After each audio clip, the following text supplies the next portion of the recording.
Tim back. Missed you guys last week. And last week was a bit of a unique situation. So I owe you guys an explanation, and I don't mind giving it at all. And feel free to yell at me all you like. I can take it. So some of you know, some listeners know who interact with me every day, whether it be at work or just other places, just personal friends, know what my recording situation is like. So I fortunately am not set up in the best recording setup. I record in my kitchen on my kitchen table, which is a very humbling experience, which is great to me because humble beginnings, right? But unfortunately, you got to deal with certain inconveniences of not being in a professional recording studio, having a super duper awesome mic that's three times worth your rent, and soundproofing foam and the whole nine. You have to deal with certain things. Luckily, with the recording program that I use, Audacity, and thanks to YouTube, I've like taught myself and learned certain editing techniques and tricks that can kind of like boost the quality of what you guys hear, which is great to me because you guys deserve better than just the bare minimum. But at the same time, you got to work with what you have. So there's certain things like cars going by and other random things. And here, just outside the Philadelphia area, or me personally in the Philadelphia area, it's finally, or at least it's trying to be springtime. We're finally trying to move from the winter time, even though it's supposed to snow soon again, and we're already in April. Um, it's springtime, so with spring comes grass. With grass comes people mowing their lawn. Now, my block is pretty unique because, the majority of my block is like apartment complexes and duplexes, and there are only two houses on the whole block. And there are large bodies of grass on almost all of the properties. So these apartment complexes are going to pay professional people to come out and mow their grass. So they have a ton of super duper special equipment and professional equipment and no rinky dink stuff. And it makes a lot of noise.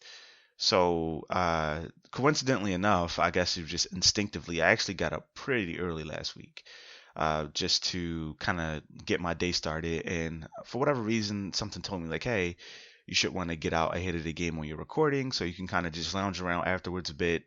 Usually right after recording this, I get ready for work. So there was a leaf blower going, there was a lawnmower going, and that didn't help the situation. And by the time that stopped, I have neighbors as well, and if they're noisy or arguing or loud or whatever the case may be, that interferes with the audio. Because I can be really stubborn, sometimes I still try to record, and I did two recordings. I did the one recording on Thursday that I normally do, and when I tell you guys it was so bad, it was really, really bad. The editing could not save it. It was too much noise. Certain things got amplified in the background when I try to amplify my voice. And if you're into professional music or even amateur, you're an amateur artist, you have a studio, you know exactly what I'm talking about. If you're a YouTube artist, YouTube recorder, you know exactly what I'm talking about. Sometimes you have things that you just are just unavoidable. Unfortunately, it's magnified for me because the equipment that I'm using isn't the greatest, coupled with the noise was loud. So usually when you have really good equipment, you can kind of deal with loud noise a bit, especially when you have like a noise canceling mic and things of that nature. But when you're recording on your kitchen table, in your kitchen, in a duplex apartment, on a busy street with buses and trucks and neighbors and leaf blowers and the whole nine, every now and again, you kind of you kind of just don't get lucky. Now, I've gotten lucky, and a part of it kind of slipped my mind because I started everything late January, so it was still winter time. So there were a lot of things I didn't really have to worry about. It's cold outside. A lot of people aren't really outside driving if they don't have to be. The time of day that I record just turns out to be like really, really convenient as far as the noise goes. But hey, you live and you learn. So that was the situation last week, and I recorded it. I listened to it. I was like, "There's no way in hell I can edit this." There were certain things that happened, and then I just stopped talking and try to pick back up and forgot what my last thought was. So it was a bit of a problem last week. So I tried to give it another go on Saturday. Unfortunately, same deal there, combined with the busy weekend that I had. Unfortunately, just it didn't work out. So I do feel really, really bad because not too long ago I did miss another week. Completely different reason. But I did feel bad, when you make a commitment and you want to come out every week consistently on the same day, and you have an audience. You guys have been great. You guys have been awesome. And when you have people asking you like, "Hey, where's your show? Where's your show? Where's your show?" It's so funny. I get more people to approach me about when I miss a week. Remember, I missed 2 weeks so far. So I've gotten more people who've approached me about the show when I've missed the week than I get people coming up asking me about the show when there's an interesting topic. So I think that's pretty funny. I think it's pretty cool too, because it's a healthy reminder that people care. And it's a healthy reminder that consistency is key, and it's also a healthy reminder letting you know like, hey, it's a bigger picture here. It's not just about me. It's not just about you. So I'm going to try to cover the topics that I had for last week, and luckily some recent events happened too, which pose for some interesting topics, some very interesting topics. We're going to be talking about the music that came out recently with The Weeknd and his EP, his very dark and dramatic and moody EP. So I can't wait to talk about that with you all. So if you haven't listened to it yet, pause this right now.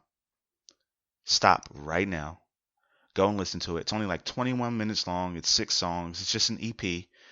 Listen to it. It's very powerful, especially if you know what his relationship status has been over the past 18 months. And you'll really enjoy it, and it will really speak to you. And I definitely want to talk about that. So stop this right now. Go take 21 minutes, listen to that, and then come back, and then you'll be able to get some of the reference points that I'm talking about. And just to recap a bit, the last episode we talked about a few different things about how there are certain pressures, certain unknown pressures to certain groups of people that oftentimes get overlooked. My favorite example from last week was single people dating people who are also single but they have kids, and guy or girl. If you're a woman, I shared the story that my brother's sister, so technically my half sister, but my brother's sister, um, stopped dating a guy because this guy had kids, and it became a little too taxing for her. It was a little too restrictive for her. She wanted to do certain things that she couldn't do whenever she wanted to do it because she had to consider the kids, and she just wasn't ready for that. She just wasn't ready to be selfless and to consider the kids, the life of the kids, their school schedule, their spring break schedule, if they're with the other parent that weekend or things of that nature. Because you're not just planning around, you're planning around multiple people's lives at this point. You're planning around your life because your work schedule, your school schedule, if you're in school, your whatever your schedule is, you're working around that. Then you're also working around the person you're dating schedule, their work schedule, their school schedule, what they're doing on their off time, uh, their extracurricular activities, and now you're basing your schedule around the kid's schedule, which is another level entirely. So, she was just like, hey, this is too much for me. She had to call it quits, right? And I also gave the example, same thing with men. Men, um, you're dating a young lady with kids. There are a lot of things. First of all, there's a little bit more pressure because you're a man, and I want to get into that a little bit more. But there's certain things that you have to deal with as well as a man.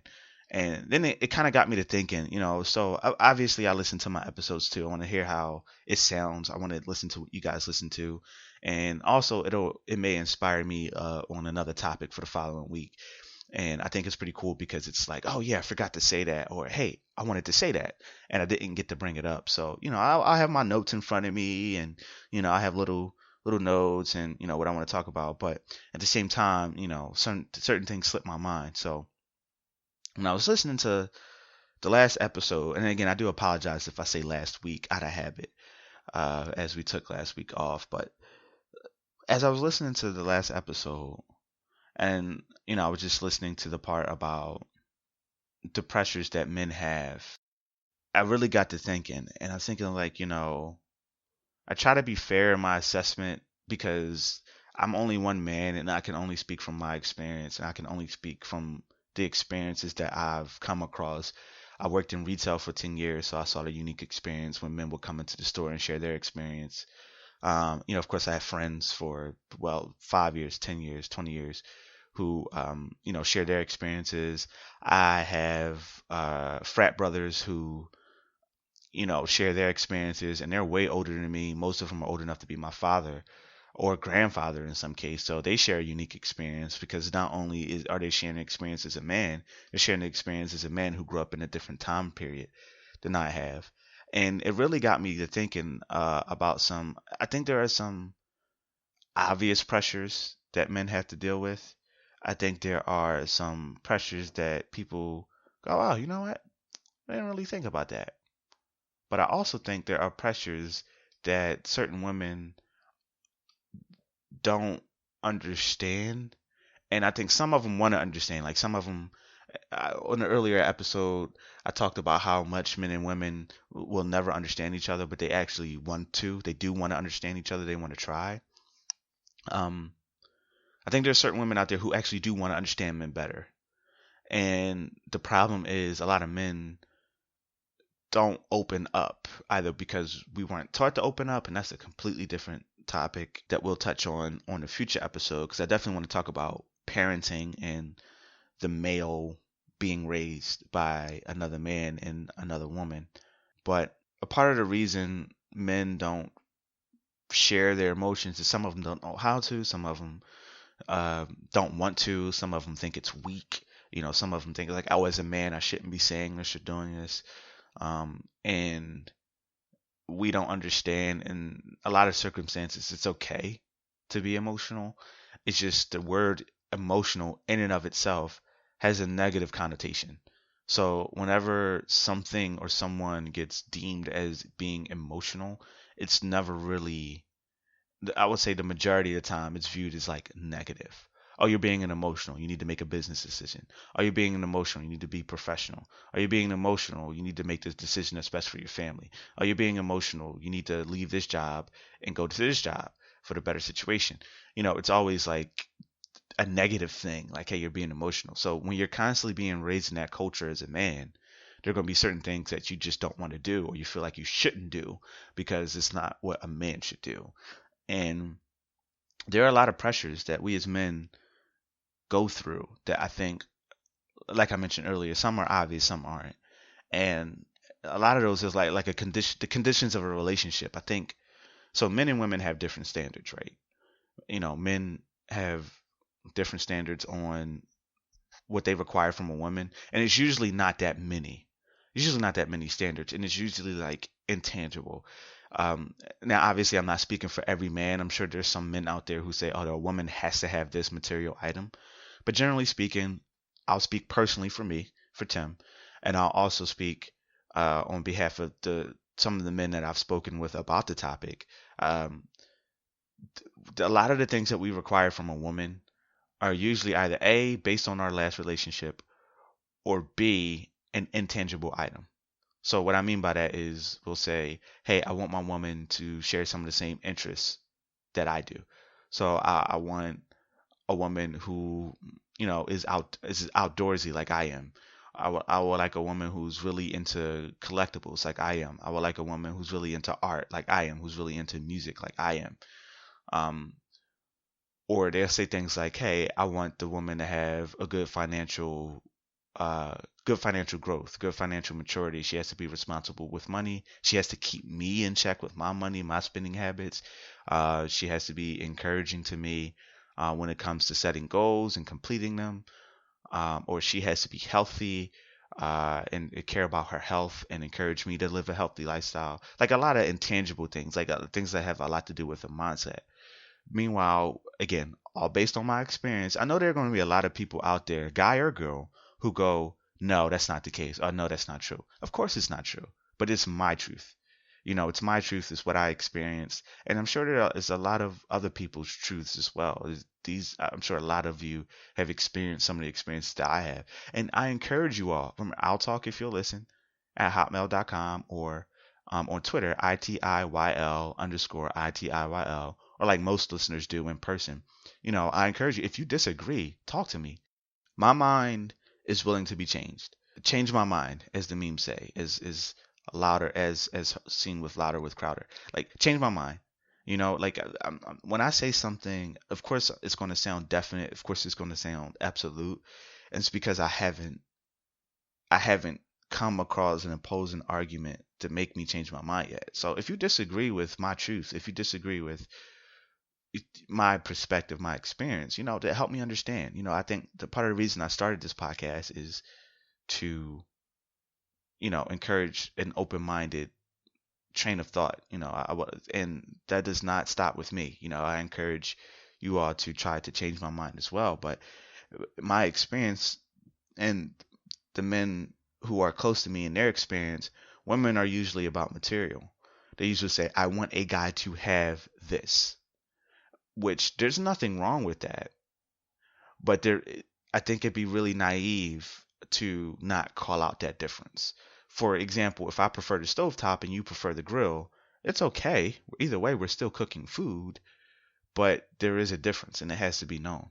So usually with women, it's it's a material thing. Like, he has to have this. He has to have a car. He has to have his own place. He has to make this amount of money per year. He has to have this. He has to have that. And then, like, all the other intangibles kind of come secondary. Like, oh, he has to be in tune with his emotions. He has to be a good communicator. He has to be a good provider. He has to be a good leader. He has to be mature. Like, those things, like, I think they're almost like ingrained. Like, it's always almost implicit that a woman wants that. But when she says what she wants, it's kind of like the material things get listed first. So I noticed that those are like the key differences between, in my experience, between women and men.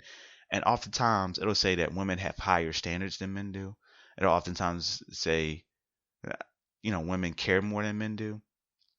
I agree with the latter. I think women do care a little bit more than men do. But I think the difference is, women don't have higher standards. I think they just have more. Um, to agree with that second part about how they care more than we do, I think women, the reason they have more standards is because they feel more vulnerable and they feel like, hey, if I can set these requirements, if I can set the bar this high, then I'm least likely to be hurt. And you can even see it as like rejection. Like, when a man gets rejected, it's not the end of the world. We just feel like, oh, I don't have the things that you want, whatever. We walk up to a young lady, excuse me, miss, how you doing? Whatever your cheesy pickup line is, excuse me, miss, if I could redo the alphabet, I would put you and I together. And I'm sure she'll fall on her face because that's the hottest line she's ever heard in her life. But if she doesn't, and she's like, no, for whatever, hopefully she's polite. Well, I mean, we do got to stop the trend of, two wrongs don't make a right. Even if the guy, men, we got to do better. We should approach women with more respect. But at the same time, women, that doesn't give you an excuse to be disrespectful or rude. A simple no thank you is fine. If the guy's being rude and keeps on pressing and things like that, okay, maybe the conversation is justified if it goes a different way. But there's no reason that, and fellas, if she is rude when you approach her, then that's a red flag right then and there. But okay, a guy will look at that like, oh, I was rejected, whatever. I just don't have whatever she desires. Maybe I didn't approach her right. Maybe I said the wrong thing. Maybe I'm wearing the wrong clothes. Maybe she saw me get off the bus instead of pull up in a car. Whatever the case may be. You know, um, she does. I don't have something that she wants. On to the next one, and then we shoot our shot again. Women, if they get rejected, they take it personal. Like, I'm not good enough. They look at it like, you don't want me. I'm not good enough for you. You don't want me as a person. And I think they take it they take it way more personal than a man would. And I think that's part of the reason why they have all these standards. They're like, hey, a guy has to have A through E because if he's more likely to have this, I'm least likely to get hurt. Um, which is an emotional thought in the sense of, and just to prove the point that I wanted to make earlier, it's going to get taken in a negative way, but I don't mean that in a negative way. But it's just more of, generally speaking, women operate more on an emotional wavelength. They have a higher emotional intelligence. They're more receptive to emotion. Uh, Women are great listeners, and they can comprehend a lot of the things on the emotional spectrum a little bit better because they were taught growing up it's okay for them to be emotional. So they have a bit of an advantage there. So when you see that, you get a little bit of an understanding, like, okay, hey, I get it. I get why you have all these rules that you need set before you get even approached by a guy. And that kind of made me think about like the pressures that men have. I think in our society, and this is going to sound like I'm complaining. I really do hope I mold the argument. It's not even an argument. The point that I'm trying to make in a way that doesn't sound too whiny or too complainy, but just the way society is perceived now is women get a pass on a lot of things in a sense of it's okay for certain things to be certain ways for them, and men get ridiculed and we're kind of just expected to deal with it because we're men. And one thing in particular is even approaching a woman, there's so much more pressure on a man when it comes to dating. There's so many more things that we have to worry about. It's so it's harder for a woman to find a good guy than it is for a man to find a good woman. That's where I will agree with women at. I think it's so much more difficult for women to find a good man for them. Remember, what's good for one person may not be good for another person.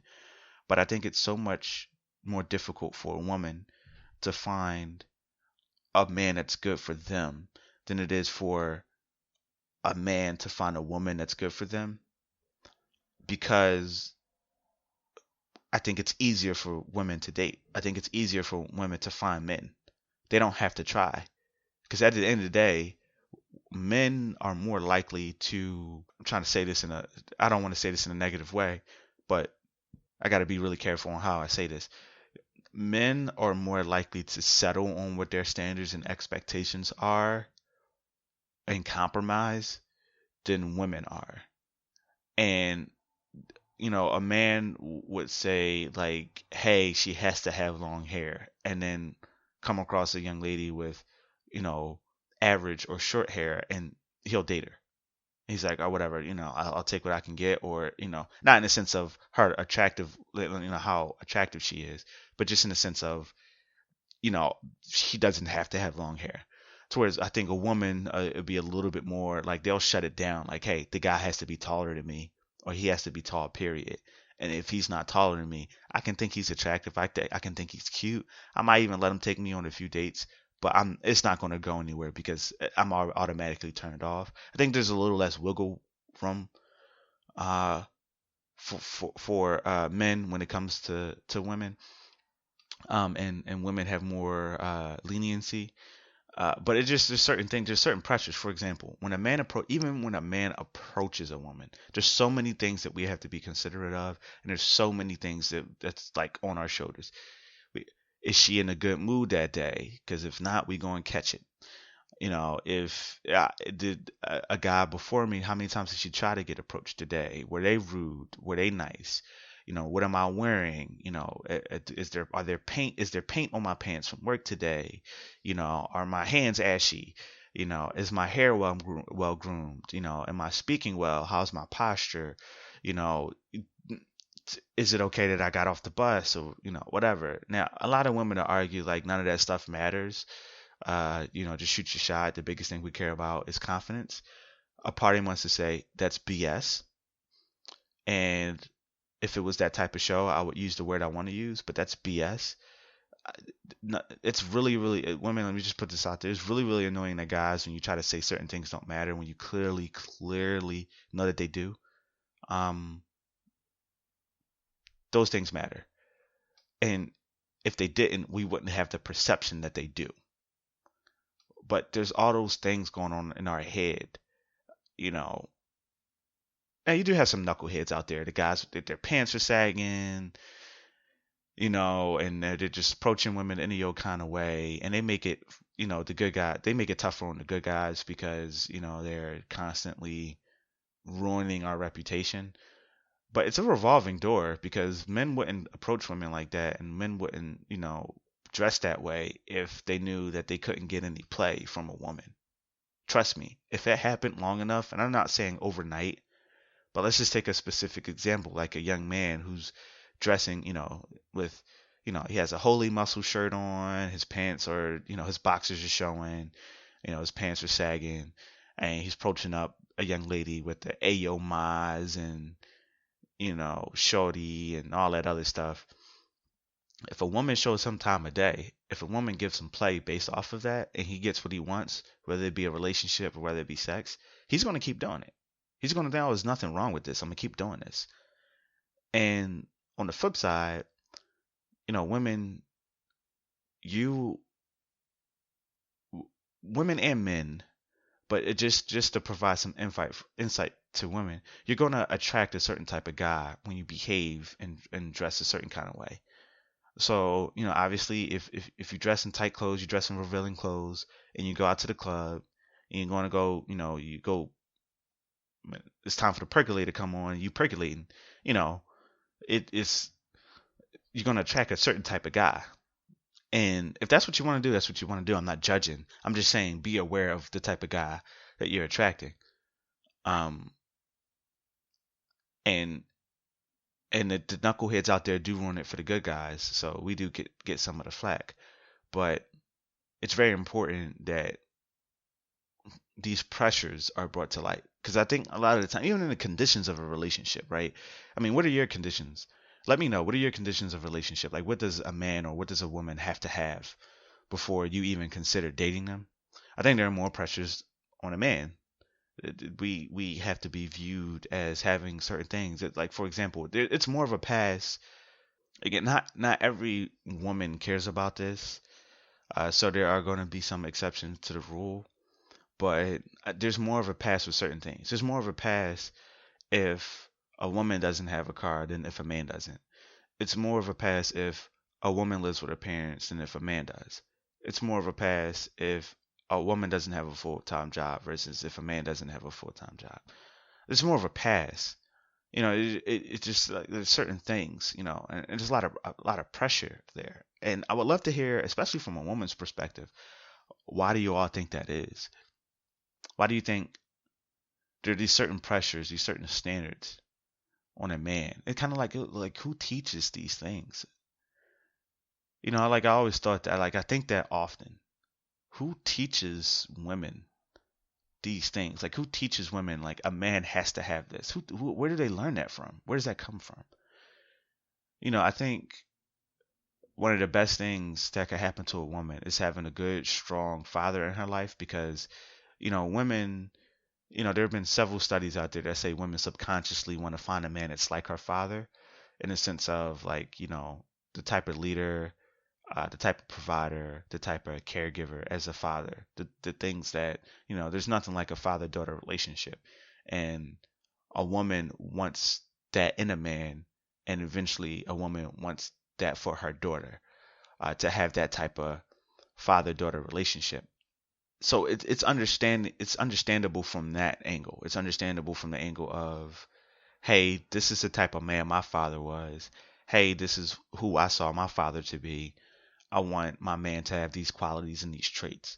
But the whole, you have to approach me a certain way, the whole you have to have a car, the whole you can't live at home with your parents. Who taught you that? Where did you learn that from? And what was the connotation? Like, why was it perceived as being negative? I remember for a period of time, I had a roommate, and we were in an apartment, pretty good apartment, luxury apartment, and I didn't do a good job of saving my money and prepping for the next place. So when our lease was up, I moved back in with my mom, but it was like for like 6 months. I moved back in with my mom for like 6 months, and I moved back out. I got my own place and I lived on my own, and I was fine. But for that period of time, it's like, hey, look, I don't have the money. Let me move back in with my mom to save my money, And it's two types of women out there. There's a woman out there who will stick with you because she knows, hey, he has a goal and he'll get there, or at least I'm going to help him get there. And there's another type of woman who's like, oh no, he lives at home with his mom, so he's not worth my time. And then you cannot talk to me for 6 months, and then you still think I live at home with my mom, not realizing like, hey, no, I moved out. I only did that to A, help my mom out a bit, and two, to save my money. But it doesn't get viewed that way. So again, I'll ask the question again. I really look forward to hearing from you all. The women in particular, but obviously guys, you can chime in too. Where does that come from? Where does that negative connotation? Like, don't mess with a man who's like this, who does this, who says that. Where do you think that comes from? Who teaches women that? Who teaches young ladies that? Um, and what are your conditions of a relationship? If I said anything that you're like you disagree with, or if I said anything that you're like, no, that is a man definitely has to have a car, and here's why. And I think you'll get some people who front and say, oh, a man has to have a car because we want to go do something, and I wanted the ability to, oh, what if I want to come over? I want him to be able to come and pick me up and things like that. But in reality, you just want him to have a car because that's what you put value in. But I think there are a lot of women out there who can legitimately make the argument like, hey, look, my mother's sick and I want to be able to leave at a moment's notice if we're out and about, or hey, if there's an emergency with the kids, or if I get called into work all of a sudden. I've been in situations where I kind of like just been stuck and I missed out on some extra pay or whatever the case may be. Or what if an accident happens and we need to hurry up and go to, the emergency room or urgent care center or something like that. I want, and a lot of women out there can articulate that, but there are a lot of women out there who just expect a man to have certain things and can't explain why. And it comes off as petty or needy or materialistic. So, I'm sure there are a lot of listeners out there even who can thoroughly articulate like this is why a man has to have a car. This is why a man has to have his own place. And I respect that, and I would love to hear some of what you have to say. I will really like to hear the perspective there because it's real easy to say just because, right? It's really easy to say, oh, you just have to have this, and that's why. It's really easy to do that. But you got to hear like what does the conversation sound like when you're articulating those things, right? Especially because you figure you got to have these conversations with the person that you're going to date. Like it can't just be you got to have a car. And fellas, if she says, "Hey, you got to have this," and you just say, "Okay," or you don't even worry about it because like, "Okay, I already got that," and you don't ask her why, that's on you. That's on you, dog. That's on you. Same thing with you, ladies. Like if you don't question his motives, that's on you. Because usually how a person is, so the first date is just like an interview. That's the best you'll ever see that person. So usually within, in my opinion, like the first month, depending on how much time you spend with the person, you kind of get a general feel for like certain things, certain fundamental values that are going to be like, okay, this is what's important to this person. But you need to question that. You need to get inside that person's head. And hey, if it's just fun, if it's just a few dates, if it's just sex, whatever. But if you plan on having it go somewhere and you plan on having it go, you're expecting it to be a fruitful relationship, a fruitful relationship, then you definitely got to question some of those motives and behaviors and mindsets. Some of those paradigms, you got to be like, hey, why do you feel this way? Because not only does that give you a little bit of insight on where his head is, and guys, not only does that give you insight on what her mindset is, it lets you also know what their communication skills are like. Because if they can't articulate their wants and needs and desires, how to deal with them as a person, then it that's indicative of, when there's an issue, how they deal with it. I once had a friend tell me that one of his closest friends stopped talking to his girlfriend when they were going through something. And he said, don't think that they just do that to whoever they're in a relationship with. They're going to do that to everybody. So just to expand on that a little bit. If you talk to your boyfriend or if you talk to your girlfriend and you're like, oh, hey, how's your mother doing? How's your brother doing? How's your cousin doing? And you're like, I don't know, we're not talking right now. They did something to tick me off. Instinctively, you're going to be like, oh, what happened? Get the goods, get the tea, and then you go on about your day. But what they're really saying is, when I have an issue with somebody and when I'm bothered, I don't speak with them. I don't communicate what's wrong. And I'm just going to be quiet. Now, I'm like that too. And I was really, really bad at that. Like, whenever I had an issue with somebody, I just didn't talk to them.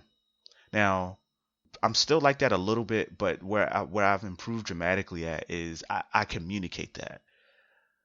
I remember one time I was really, really upset about something at work, and I let it be known, like, hey, look, I'm upset. I'll be fine, but I don't want to talk about it. I'm in a crappy mood right now. But I articulated it. I didn't just shut down and get quiet and then not say anything. And there's some people who are really, really good at sharing. There's some people who aren't. And it's a recipe for disaster if you don't know how to communicate your wants and your needs and your desires. Like, hey, you need to have like a book, like a 5-minute discussion at least of this is how to deal with me. This is how you deal with me. And that's in any environment. That's a professional environment. That's a romantic environment. It's in a religious environment. Um, you have to know how to deal with me. Because if I don't articulate that, if I don't tell you how to deal with me, when we get to that point, it's going to be some friction there. And both of us are going to be ill-equipped to deal with that. So we both have to know that because it's really important. It's really important. So the conversation is it needs to happen. And when it happens is debatable. I mean, we talked about that before too. But it's definitely something that needs to happen. But on the flip side, sometimes you hear some crazy stuff. Sometimes you hear like, oh, this absolutely has. I remember one young lady, so she's on her way to getting her doctorate. And I remember her saying that she's not going to mess with a guy who makes less than her. Like she wouldn't fool around with a guy who makes less than her. And that's her right. I want to be very clear throughout the whole episode. These are your rights. I am not judging you. If you're saying, look, the guy has to have, his refrigerator has to match his stove. If they don't, he's not worth my time. That sounds crazy to a lot of people. I want you to know that, but that is your right. That is your right. You can say that as much as you want. I remember this one young lady said, something I was like, hey, and she makes pretty good money. She makes almost 6 figures a year. And she's like, I'm not going to mess with a guy. You have to realize, like, you're not even 30 yet. You're not even 30 yet. You're making almost 6 figures a year. You got to understand that you are an anomaly. You are an anomaly. Like, I don't know what world or what fantasy world you're living in, but that's not average. Okay, you might come across a guy who's making 60K. You might come across a guy who's making 70K. You might come across a guy who's making 55K. Great. But if he can provide for himself, he can provide for his family, and he can provide for you, what difference does it make? That's how I view it. But in her mind, that might be a requirement because in her mind, it might say like, no, you can't provide for me if you make less than me. That's her right. But I bring that up to ask guys, what's the most ridiculous thing that you've ever heard somebody say? Like, whether it be a friend, like just talking with a friend, or whether it be somebody you was dating. They're like, hey, you gotta have this. You gotta have that. Some things are just a little bit ridiculous. Some things are just like far-fetched. You hear it from like, you're like, what? You were about to do what? Love is a thing that can make you do some crazy things. So sometimes, like when you really feeling a person and you find out like, hey, they want you to do this or you gotta have that. Sometimes you just like, whatever, I'll do it. Just look at Weeknd. One of his songs, he was like, I was about to give my kidney to Selena Gomez. How crazy was that? I mean, you hear that, you go like, oh my goodness, what? From the outside looking in. But I mean, in his mind, he's like, hey, look, she needed a kidney transplant. She can have my kidney. Granted, I don't think you want the Weeknd's kidney. If much of what he sang about is true, a lot of regulated and unregulated substances have either currently reside within or have resided within his kidney. So probably a good move. But you like take a look at that and you go like, wow, that's crazy, right? Speaking of the Weeknd, He came out with a new EP last week on the whatever last Thursday was. Forget what the date was, but he came out with a new EP, and it's dark. It's pretty crazy, and it kind of coincides to what we're talking about like what the conditions of a relationship are and what you're expecting from your significant other. And because I see the joke, I see the humor in almost everything. I get it because on one hand, it's like, I'm so glad Selena Gomez broke his heart because we needed this song. We needed this music. We needed this EP badly. But at the same time, you never really want to wish like heartbreak and pain on somebody. But it helps with growth. I'm sure he's learned a lot about himself. I'm sure he's learned a lot about Selena. And I'm sure he's learned a lot about what he wants and what he needs and what the differences are um, from the relationship. And he opens up a lot in this EP. It's very dark. Um, but one thing that he touches on that I think is, I don't want to say taboo, but I think a lot of people, especially women, don't want to talk about. And it's like continuing sexual relations with your ex. And a lot of women frown upon that. They're like, no, I don't want to do that because I could fall back in love. A lot of men can take the emotion out of it and just do it. Um, but, he sings about that a lot. He says, like, look, you broke my heart. There's no love there, and we'll never try to get together again. However, if you want this, let me know. I'll be over, and it's going down on site. So I found that pretty funny, but also very, very true. And it kind of like it touched my heart a bit because, I felt that way before. And you kind of feel like a jerk feeling that way. But there's no real, like, air quotes here, good way to have that conversation. Because you come off just like a jerk. You do. But you're like, hey, the sex was good. You enjoyed it. I enjoyed it. Say what you want about the rest of our relationship. That was the best part. Can we keep that going? And I had one young lady tell me that before. She said, hey, whenever I'm in town, it's going down. And that was a huge turn on because when women are that way, it's great. But at the same time, it's like I respected her for that. And I think a lot of women don't want to come off as like, tramps or hoes or, anything like that. They don't want to come off as easy. But you'll be surprised. I'll speak for mature men. I'm not going to speak for guys out there that just go like, oh, I'm just trying to hit and call it a day. But mature men, when a woman comes and say, hey, this is the only thing that I want, and we respect that. We do. We respect that. We go like, hey, you know what you want. It is what it is. It's a benefit for both of us. Great. And we can talk about that. We can talk about like, hey, definitely not getting back together ever again. But, I'll slide in your DM if I have to, if you want me to. He also talks about his ex and how he misses her. And same deal there. His ex before, I'm sorry, his ex before Selena, about how he misses her, how, she was the best he's ever had, and how he, wants to slide up in her DM as well. And I think it's really mature for a man to do. I think it oftentimes gets viewed as weak. Um, Oftentimes like men, we want to hear that the woman misses us. We want to hear that the woman's thinking about us. But come on, like man up. Like it's okay to say like, hey, I miss my ex. I miss my young lady that I was with. I miss the woman that I was with. And to call them up if you're still on good terms, if it was a mutual breakup, or if it's been some time since you've been together, to call them up like, hey, look, I miss you. I still think about you. I'm not trying to get back together with you. I'm not trying to take you out on a date or nothing like that. But hey, let's catch up. What's going on with you? Because you gotta remember, like if it's a mutual breakup, or even if it's not, like get over it. That person is not the only part of your life. You got a whole lot more. It's not like you're 70 and you broke up with this person. You're like, now what? You're in your 20s, your 30s, your 40s, whatever. And look, you got a whole lot of life left to live. Um, if you're healthy, and it's just, it's more to it than that. Like, get over it. It's not that serious. Trust me. And you figure you spend a significant part of your life with this person, even if it's only a year. That's 12 months. A lot can happen in a year. A baby is born within a year. Like, that's a lot.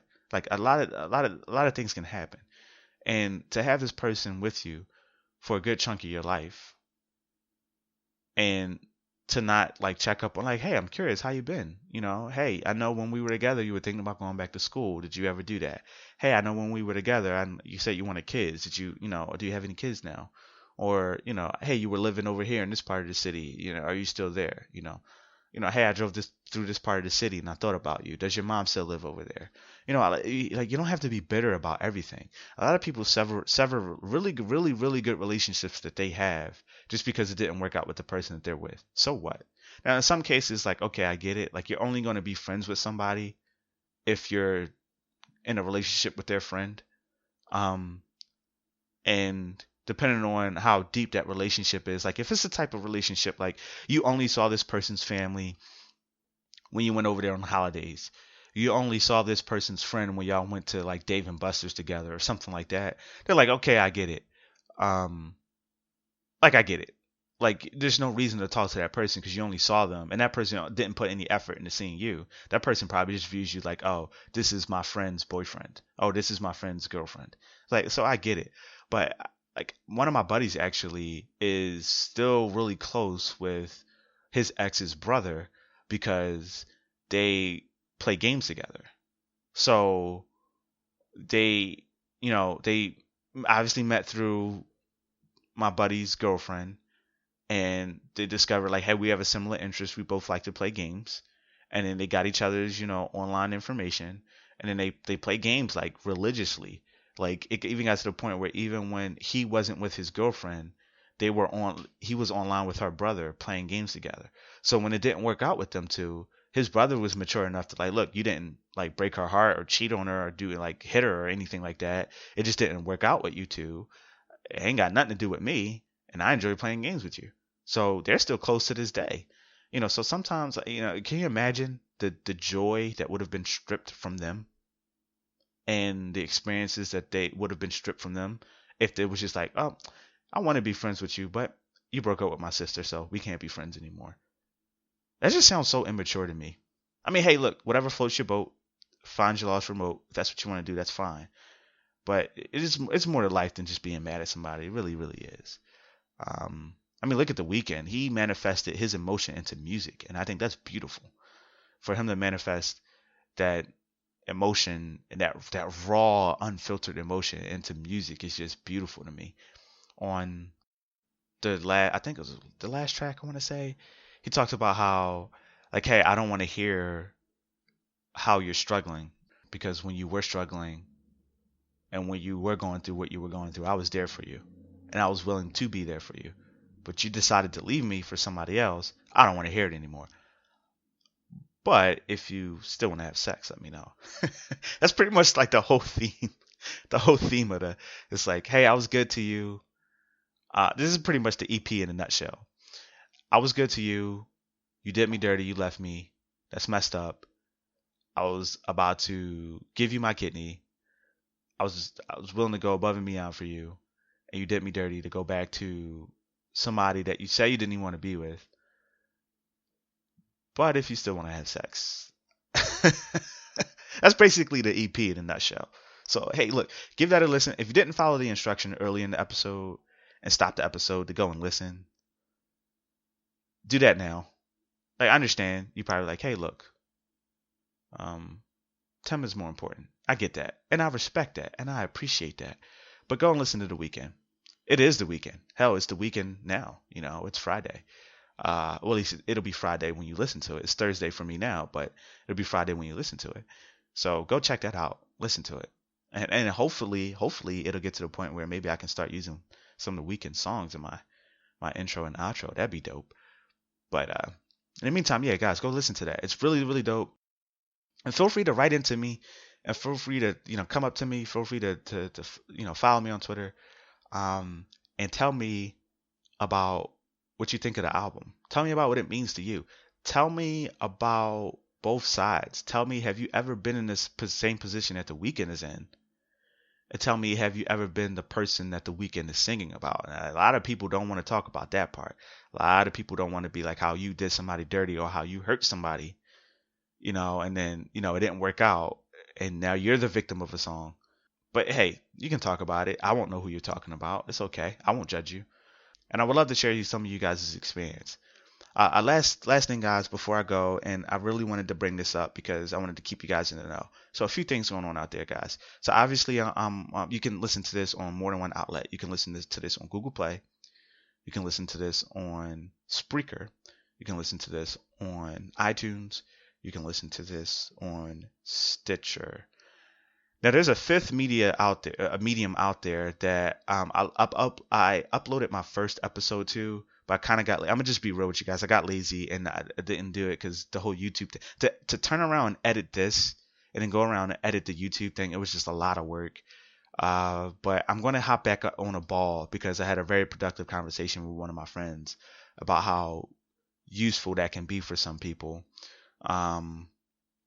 So, because YouTube, you don't have to have a subscription for to just go on YouTube. So I do have a YouTube page. I do have an I'll Talk If You'll Listen YouTube page.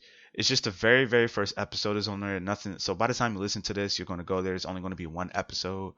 But the reason I bring that up, because and it just hit me like, I feel like dumb as a doorknob. It just hit me. You guys can go on the YouTube episode of whatever episode we're in, even if you listen to it on like Stitcher or like Google Play or something, you can go to the YouTube page and leave a comment.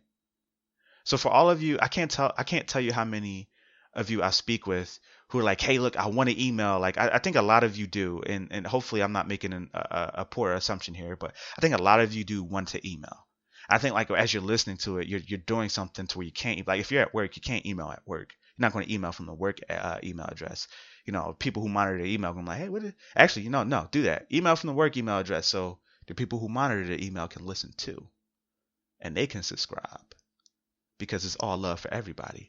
But no, on a serious note, you're probably like listening, and you're probably in a position, whether you're in a car ride home from work, whether you're at work or whether you're at work, whether you're out and about, regardless of what you're doing. You may not want to like go on Twitter real quick and tweet your thought. You might not want to go on the email and email your thought really quickly. But you can go on YouTube and jot a comment down. It takes a minute and then you'll be done. And I think, and I'm not necessarily saying that to help me out. I'm saying that for you guys. Like, I know a lot of you guys have a lot of thoughts and opinions and things you want to express, but like, they just get lost because you're not in the right position to do it. But you'll be able to do that on YouTube. So I'm going to get more consistent with that. I'm going to upload all of the other episodes on there so you guys can do that. There's just one episode on there right now. But go to this I'll Talk If You'll Listen. I'll try to keep everything the same. So it's just I'll Talk If You'll Listen on YouTube. So you can go and check that out. But another thing I wanted to bring up to you guys is appreciate everyone who subscribed.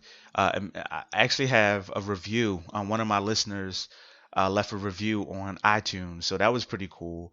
And I encourage you all guys to do that if you can, if you feel like it. Again, not a requirement, but it really means a lot to me. But it also helps give a little bit of insight on what the show is about. A lot of people ask me, hey, what's the show about? And I know the last few episodes have been like, relationship stuff. But the show is really about whatever you guys really want it to be about. Again, it's called I'll Talk If You'll Listen. So, if you want to email me a topic, if you want to say, hey, I was thinking about this the other day, or hey, Tim, this crossed my mind the other day. Could you talk about this? I would love to talk about that. I would absolutely love to talk about that. So drop in on YouTube, and leave a comment, but leave some review as well. You leave a review on the various outlets, whatever outlet you want to do. My first review is on iTunes, but leave a review. It'll let other people know, like, hey, what is this about? And you can create a free profile on Spreaker as well. And you can do things like follow me on Spreaker. You can leave comments and feedback on Spreaker. And it's another source to share your thoughts. So thanks as always, guys, for tuning in and listening. Thank you for all of the feedback you've given me so far. Again, apologies for last week, but I'll try my best to kind of like just work with what I got. But in the meantime, guys, I'll see you out and about. I'll see you on the internet, and I'll keep talking if you'll listen. Take care.